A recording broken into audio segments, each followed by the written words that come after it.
ตกก็จะไปเป่งน้ำให้แม่อ้วนนะคะว่าฝนสาดนะเข้าไปในตัวบ้านปล่อยสิ่งนะคะจะเป่งน้ำให้เลยนะคะแม่อ้วนก็ยืนให้กำลังใจนะคะ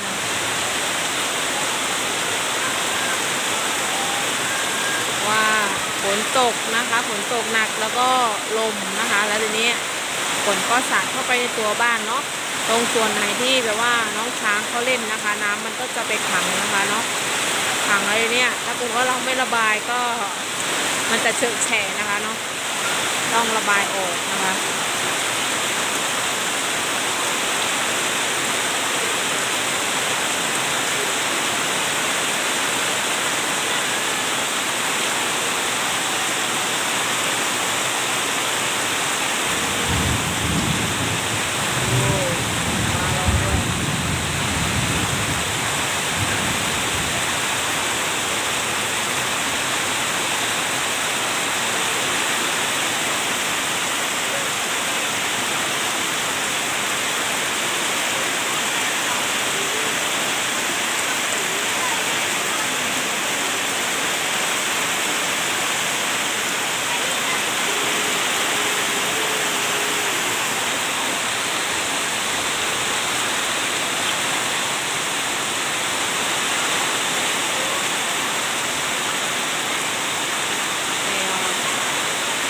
เป่งรอบบ้านนะคะตอนนี้น้ำท่วมไหลเข้าบ้าน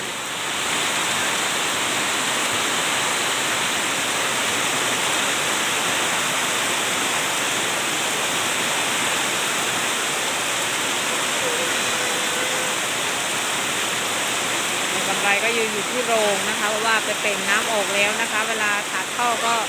จะไหลออกตามร่องที่เราเป่งออกมานะคะ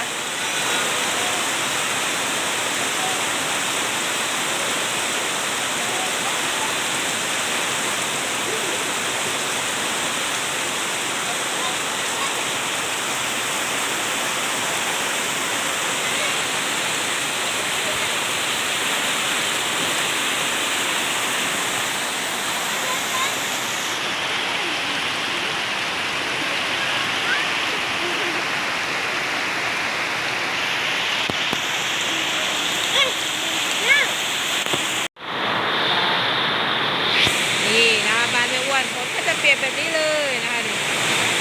สิ่งก็อยู่ที่กำลังใจอันนี้ลมนะคะลมก็เลยนะคะนี่ดังค่ะโอ้ยโดนตบก้นไป1 ทีเป็นรางวัลปลอบใจนี่นะเก็บมูลช้างนะคะนี่น้ำฝนก็จะไหลลงมานะคะเป็นที่ที่แม่กำไรเขาจะขุดดินเล่นนะคะไหลลงมาความถึงก็เป่งออกไปนะคะทางใต้ท้องรถนะคะโอ้เดือดแล้วสาดนะคะวันนี้เป็นแบบว่าฝนตกหนักสุดๆเลยดูนะคะดูทางนะคะน้ำไหลแรงมากนะในทางต้นไม้โยก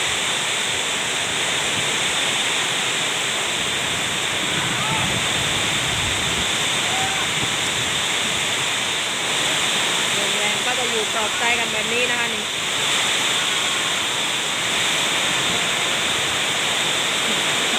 ปลอบใจด้วยการลูบดากลูบก้นนะคะเอโอ้แรงปล่อยมาแล้วนะเอ๊ะเอ๊ะ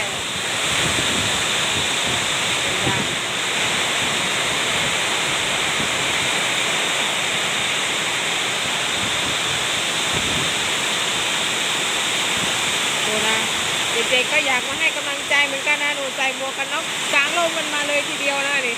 มาให้กำลังใจโน่นวันจิ๋ว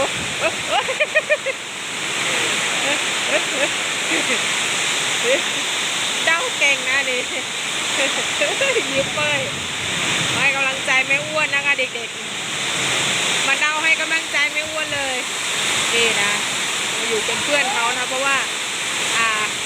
ลมแรง ดูหูก็รู้นะหูไม่ค่อยกระพือนะโอ้ยนึกว่าน้องปีมีอะไรให้กินอย่างรีบ วัน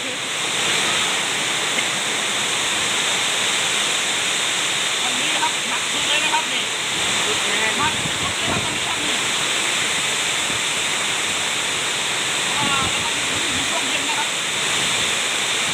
ช่วงเย็นนะครับวันนี้ถือว่าหนักสุดเลยนะ หนักสุดๆนะดูน้ำนะ ก็ได้ประมาณสักชั่วโมงหนึ่งได้นะครับนี่แต่ขนาดนี้นะครับนี่ น้ำก็ยังไหลนะคะหนูสาดตลอด สาดมากนะครับมาเลย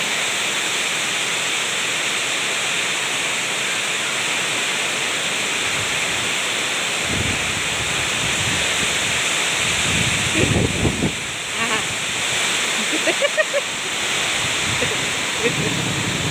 อ่ะเดี๋ยวเราก็จะขอจบคลิปนี้นะคะไว้เพียงแค่นี้นะคะ ยังไงก็ฝากกดไลค์กดแชร์นะคะ กด subscribe ให้เราช่องแม่กำไรด้วยนะคะสำหรับคลิปนี้ก็สวัสดีค่ะ